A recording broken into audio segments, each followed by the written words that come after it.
So in this video, we're going to be looking at an introduction to reaction mechanisms. Now, the first thing we're going to need to know about is two definitions here. So the first one is a covalent bond, and this is a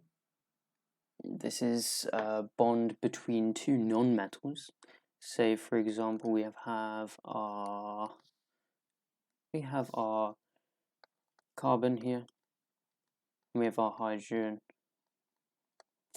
and these two bond as so, and here we have a covalent bond. Now, what a covalent bond is a bond where electron pairs are shared. So one electron from chlorine, I'm going to draw this in red here, one electron from chlorine, and we'll do this in yellow, why not? And one electron from hydrogen are both shared. Now, in this covalent bond, there's a strong attraction between the shared pair of electrons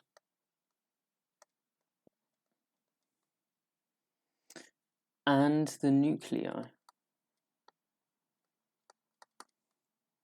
of the bonded atom. Obviously, I know for the OCR exam board, we can just define this covalent bond as the shared pair of electrons. But here is the true definition of a covalent bond. It is the strong attraction, and it's actually a electrostatic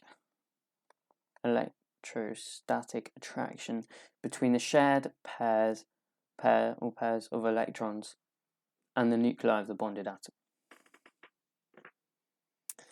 Now, obviously, in here there is no shift because the electrons are neither drawn to the hydrogen nor the carbon, because there is no major difference in electronegativity.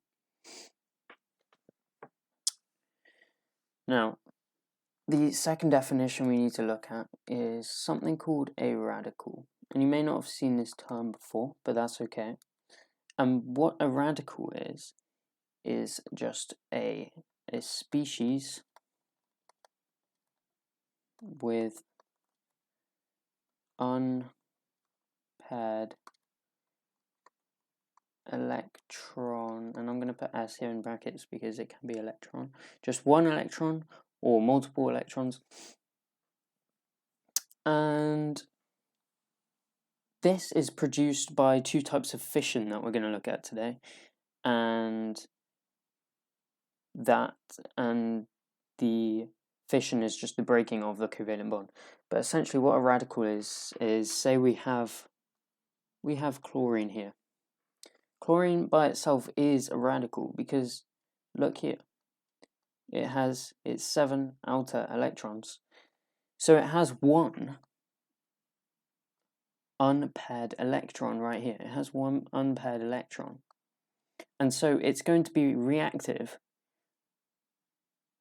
to it's going to react to try and reach its noble gas configuration of sort of eight electrons in its outer shell. So it's going to try and react with something to form this. So this brings us on to the first type of fission that we're going to look at, which is homolytic fission. And remember what fission means. Fission is just the breaking of a covalent bond. Now, during homolytic fission, a covalent bond breaks and each electron goes to a different bonded atom. So the electron, the shared pair of electrons in this middle of the bond, so we're looking at this again, is split. So here's the general equation for such reaction. we're going to have two half arrows. We're going to have UV, and I'll explain what this means in a minute. And we're also going to have formed two radicals. Now these half arrows represent the flow of one electron. Yes, as one electron is going to either side. One electron is going to either side of the two bonded atoms. And this UV light here is what's needed to break the covalent bond. So I guess you could say it almost reacts as a catalyst, but really it's what's breaking this covalent bond. It's what's causing this homolytic fission. So say we were going to look at an example for this. We could look at a chlorine, we could look at a Cl2 molecule. And what would happen is, when this is exposed to UV radiation, UV light, homolytic fission occurs, and we achieve two chlorine radicals, like so. And this typically happens with most of the halogens. I say most, it's typically between chlorine, bromine, and iodine. So let me do bromine here. I mean, they all follow the same. Oh gosh, they all follow the same general reaction. Yeah, UV light, perfect. And of course we have chlorine. Not chlorine. I mean iodine. And we have our half arrows here. UV light, and we're going to form two iodine radicals. So now we know what radicals are, and homolytic fission, and covalent bonds. Let's look at the last type of fission that I'm going to cover today, which is called heterolytic fission. Now, you might be thinking, well, homolytic fission, there's a shared pair. The electron pair is shared between the bonded atoms. So if you're thinking maybe this time the electron pair is actually given to only one of the bonded atoms, you would actually be correct. So heterolytic fission is when a covalent bond breaks. This is the fission part, remember? This is the fission part. And so this is the fission part right here. And then,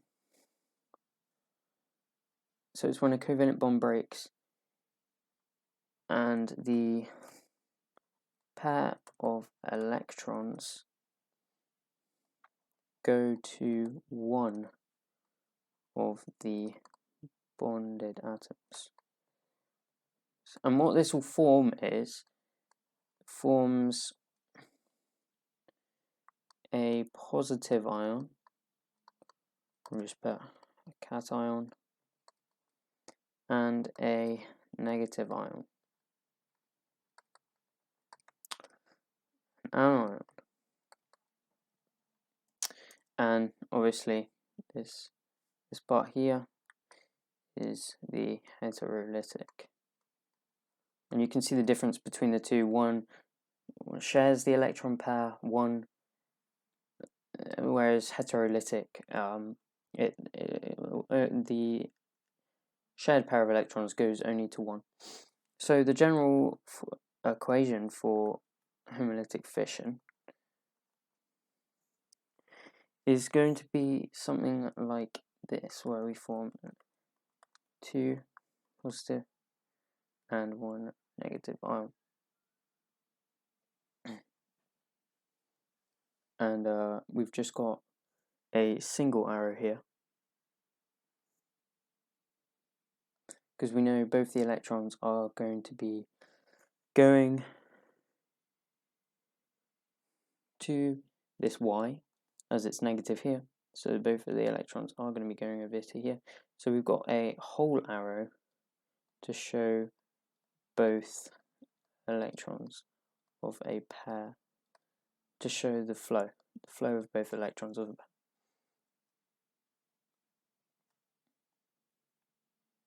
So let's look at some elements here. Let's look at some molecules here that might undergo homolytic fission. Well, I'm going to draw bromomethane, Br here. I'm going to give it its dipoles. So obviously you can tell that bromine is more electronegative than carbon, sorry. So it's going to so the bond breaks more easy. It breaks easier. The bond enthalpy is lower. Right. So what happens is, now this is a bit more advanced. You don't really have to understand this yet, but I just want to show you what would happen in a heterolytic fission. So obviously we've got our arrow here of the travelling, so I should draw that more closer to the bottom. We have our arrow here of the flow of both electrons going over to bromine, and we have a nucleophile here, just a hydroxyl, and this will actually form a covalent bond with carbon here. So what we actually end up with, we're just going to get rid of this for a second, just to not make it too confusing. So what we would end up with after this heterolytic fission, we're going to end up with a methyl radical here, one plus, and a bromide ion.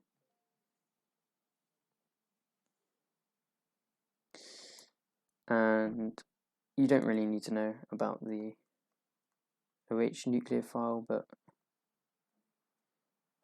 it's important to know that a nucleophile would really help initiate a reaction like this.